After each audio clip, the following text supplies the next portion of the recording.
Joining us now on BYU Sports Nation, making his BYUSN debut is the general manager of the Utah Warriors, KImball Kjar. KImball, welcome What's up, to Kimball? Studio Thanks for having B. me, guys. It's great to have you. Great to be here. You were a former Cougar player, and then you were assistant coach here. Now you're a general manager of a professional rugby team. Yeah. Let's go. And you have a beard. Look at you, man. A lot of changes in the last 4 or 5 years, but yeah, no, it's been fun. This is year 2 of the league, Major League Rugby, which is a success in and of itself because no domestic U.S. league had survived. We see how hard it is. The AAF had to ask the Carolina Hurricanes owner to give them $250 million or whatever. So congratulations on season 2. How's it going so far? So far, so good. Yeah, we've grown from 7 teams to 9 teams this year. We're going to grow from 9 teams to 13 teams next year. We added New York, Toronto. We're going to be adding D.C., Boston, Atlanta, and Dallas in 2020. So, and there's plenty of healthy conversations in other markets and geographies. So we're excited. What kind of following does rugby have in the United States right now? Well, it depends on how you look at it and how you kind of who you ask. But Nielsen put out a study recently that there's over 35 million, 40 million U.S. rugby fans in America.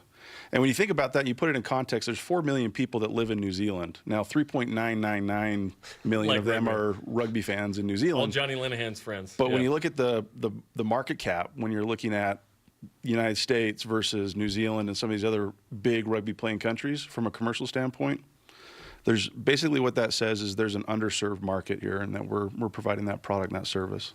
Yeah, and so far so good. 1-1 on the season for you guys. I know you played in San Diego. The weather wasn't good in San Diego. Come on. But this was a tremendous maul we're seeing for a try on Sunday.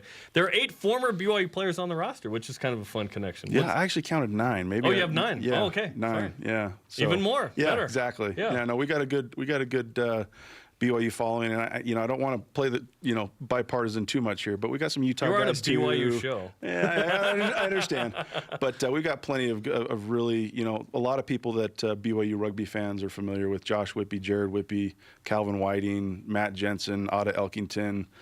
Some big standouts that were all part of our national championship runs that we had while I was here. So in terms of getting the best talent and competing against these leagues across the world, how has that challenge been for Major League Rugby, trying to keep guys from going back home or going back overseas and stay here in the United States? Well, it's tough. In fact, we found that this last year. If you recall, Paul Asike, former BYU football and rugby standout here, he played for us last year. He was our captain. He was kind of our marquee player. And he did so well that he got a contract offer to go play in Europe. Now, we're a fledgling and startup league, so, remuneration in terms of what these players are being paid is significantly different from what they can potentially make in Europe. So good for him. We were happy for him to have that opportunity. But, there's plenty of really strong talent, not only here locally, but domestically, and there's a lot of international interest from players that want to come to America and be a part of this growing league. Yeah, there's a ton of different countries represented on the team, which is cool. And like you said, Utah's always been a hotbed. You have Highland Rugby, of course. United kind of emerged right there. BYU and Utah. So it's awesome. So now this league in year 2, the team made the semifinals last year. I guess what are the goals and how do you feel about this group this season? Well, we want to make another playoff run, obviously. We think we got the talent to do it. But we're only 2 games in, and it's a 16-game regular season. Which that is significantly increased from what, 7 last year? It's almost basically double, from what it was last year. So that's a big jump, and hopefully, we have enough bodies when all is said and done that can get us through the season. We had a lot of injuries last year. The Whippy brothers, had some pretty devastating injuries as well. So they broke the same leg, same injuries, same type of freak accident. Super weird. Yeah, really unfortunate for the 2 of them. But they're back. Josh is back. Jared's probably another month out, so we're excited to get both of them back. Josh looked pretty good in the San Diego game, so we're pretty excited about both of them being back in the mix. But the key for us is staying healthy and getting these new players integrated and managing our combinations. And once we get there, we feel like we got a pretty good team, and it's going to be hard to beat. For any fence sitters that maybe haven't watched rugby but are thinking about it, what kind of product will they experience if they go and check out the Utah Warriors or any team in Major League Rugby for that matter? Well, I mean, it's when I was down here at BYU, I constantly be inviting people to come to games, and the common sentiment was I didn't know really what was going on, but I really enjoyed it. I liked it. And it's because they saw a lot of the same things that they see in football, basketball, soccer, nonstop, aerial, spatial awareness skills. But the really unique thing is that it's a perfect combination of all of those American sports. You see the physicality, you see the tackling, you see the nonstop action that you see in soccer. You see a lot of the jumping and the athleticism that goes along with basketball. So 2 or 3 rules. Once you kind of understand some of the basics, it may take a game or two, you're hooked. Just tweet at me. I'll explain it. And full disclosure, I call some of the games, Jared, and so I'm happy to be involved. No, you're great. You got me involved in 2009. Yeah, we sucked you in.